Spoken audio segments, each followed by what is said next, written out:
L'entretien est une rencontre cruciale. Pourquoi? Parce que je me rends compte qu'énormément de belles rencontres ne se sont pas faites entre talent et employeur depuis que je fais ce métier, à cause de beaucoup d'appréhension de la part de talent, ce qui induit un manque de préparation, alors que très peu de choses manquent au final pour que ces entretiens soient une réussite.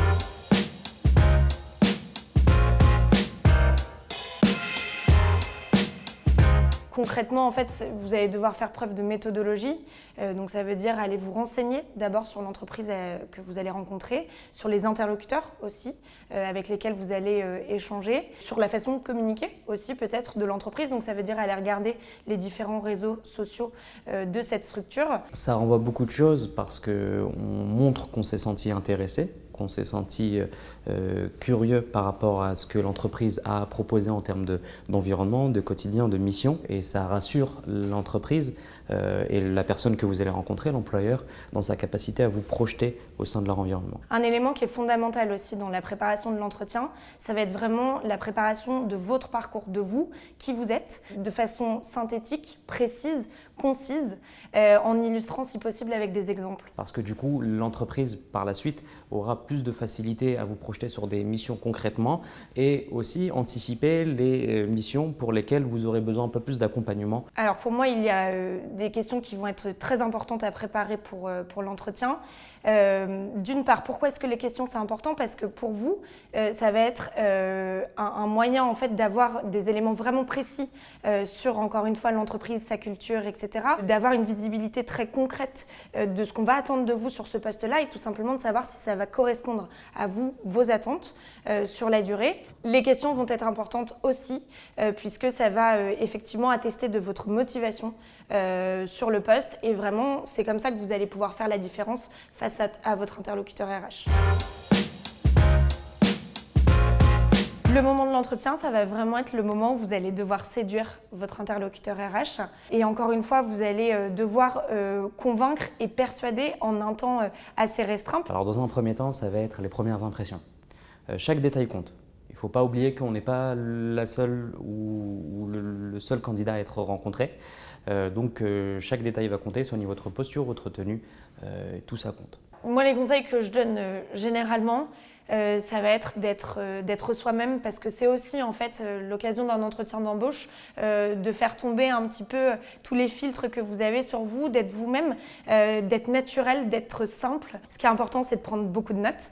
Ça, c'est vrai que c'est un retour qu'on a souvent de la part de nos partenaires RH qui déplorent le manque de prise de notes. Donc encore une fois, vous ferez la différence si vous prenez ces notes. Et pour vous, ça va être aussi un moyen à la fin de l'échange de poser des questions justement sur les éléments que vous aurez notés et qui seraient encore un petit peu flous pour vous, pour encore une fois avoir une vision précise de ce qu'on va attendre de vous sur ce poste-là. Mon conseil par rapport effectivement aux éléments que les talents pense judicieux d'aborder lors d'un premier échange, comme le salaire, les horaires et autres avantages. Pour être tout à fait transparente, je pense que ce premier entretien d'embauche, en tout cas le premier échange que vous allez avoir avec l'entreprise, ne va pas forcément être le lieu pour toutes ces interrogations-là. Et toutes ces questions doivent venir, je pense, dans un second temps.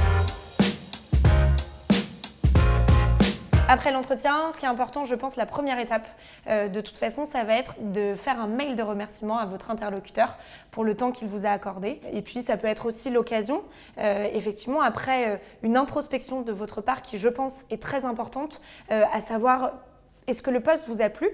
Si oui, qu'est-ce qui vous a plu? Qu'est-ce qui vous a séduit? Pourquoi est-ce que vous voulez rejoindre cette entreprise?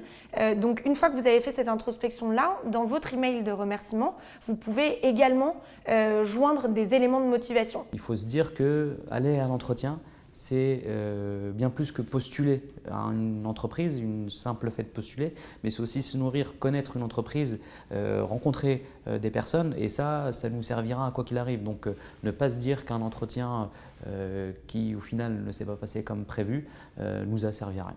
Aujourd'hui, on se rend compte que les schémas de carrière classiques n'existent plus. On a beau avoir été diplômé en finance, on se retrouvera peut-être plus à faire de la finance au bout de 2-3 ans de carrière. Donc ne soyez pas bridés dans votre schéma de réflexion, dans votre recherche d'emploi par rapport à vos études, vos formations. Essayez de sortir des sentiers battus, vous projeter avec des personnes qui ont les mêmes valeurs que vous, l'entreprise qui va renvoyer des valeurs qui vous animent. Et ça, c'est le plus important parce que c'est là où vous allez passer votre quotidien. Donc, soyez dans une réflexion la plus ouverte, la plus libre possible parce que le recrutement, un travail, c'est que des rencontres et ne vous fermez pas de porte.